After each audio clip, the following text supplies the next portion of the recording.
Well, here we are at Naas for Sunday's racing, and finally, the weather's looking up. Now then, I am used to just a bit of rain in Ireland, just a bit. But even I'm desperate now for a bit of sunshine. And talking of sunshine, I'll have to hand over to Kobe, who's in Hong Kong for the Queen's Silver Jubilee Cup. Of course, that means it's Car Ying Rising, who Zach Purton doesn't even need to knock the dust off to be winning Group 1 after Group 1. But I'll let our big man in Hong Kong tell Yoz all about it. Hey, thanks, Caroline. And yo, Yuloland, Kobe from Hong Kong, y'all, where it's hot, hot, hot. Hey, JC, are you there, hun? Now here we are at Sha Tin, where there's only one act in town, and that's Car Ying Rising, the world's best sprinter, bar none. David Hayes has his superstar ready to break more records, and hey, shucks, Car Ying Rising is just the best I've ever seen, man. I mean, what would you give to be Zach Purton on Sunday night going through the line looking at that 80,000 plus crowd? Man, that must be immense. So Car Ying Rising won this last year, and he's winning it again, but the only way you're going to get a night out on it is to back Helios Express to follow him home. Take it any way you want, combo or just a straight place on Helios, but coming out of Gate 3 with Lucky Swayness on the inner, it all looks set up for Car Ying Rising to sit on Lucky Swayness's shoulder until making that big move on the home straight with Helios Express in hot pursuit. Gonna be awesome, man. Yes, well, Kobe, I'm sure to be up to be seeing that as I have to get up to Naas for the Sunday afternoon meeting. Now, for my Sunday nap, I'll be on Touch Me Not in the feature. Oh, what a cracking little race, this Grade 3 chase. Of course, 2024 champion chase, winner, Captain Guinness, has to be given the utmost respect, despite now being 11, while Willie Mullins's Blood Destiny seemed to be progressing well until something was amiss the last day at Fairyhouse.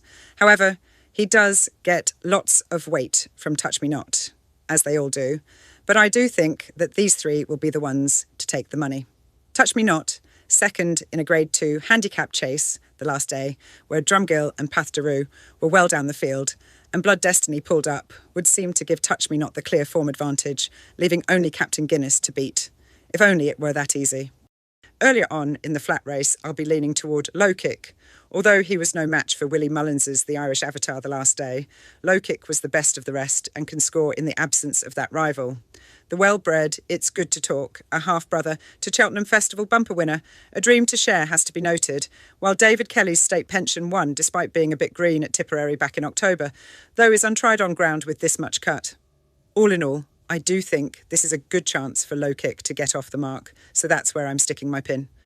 In the listed juvenile hurdle earlier on the card, I do think that there's more wins to come from Gordon Elliott's immediate effect, and this looks a good opportunity. He made a bright start to his national hunt career, winning at Punchestown first up for the Cullentry Yard, and pitched into a Grade 1 at the Dublin Racing Festival, wasn't disgraced behind Narciso Haz, who was the triumph favourite until a small setback. Taken from Sir Mark Prescott on the flat, immediate effect would probably do better now the ground is not so deep as the last day, and this listed race is an easier contest. Ted Walsh's Adrian looks the one to make a race of it, while French import Majolique is interesting for Willie Mullins, but it is immediate effect they have to beat. Next up, I'll be taking my chance on Noel Mead's Fierce Handay for this handicap hurdle, but I will say it's an open enough contest. Although he didn't really lay a glove on Zeus Power or Lazare de Star at Navan the last day, this is a bit easier than that rated race, and Fierce Handay under Mark Walsh may find Henry de Bromhead's Peace in the Valley vying for honours after a fine second here last month. Duo Mask hasn't really fired over hurdles yet, but is on my watch list, so completes my three, but Fierce Handay is on a good mark and can win. After that, for me, Emmett Mullins holds the key to the Pertomps qualifier, and it's next stop Cheltenham if all goes well here. He ran a decent fourth at Navan the last day, and first-time cheek pieces may make an improvement, but these are always pretty competitive contests. So Donna Mailer will be trying to keep Melbourne Shamrock handy throughout on his handicap debut. Plenty of others have appeal, including last-time winner Weldell, but Melbourne Shamrock has to be respected.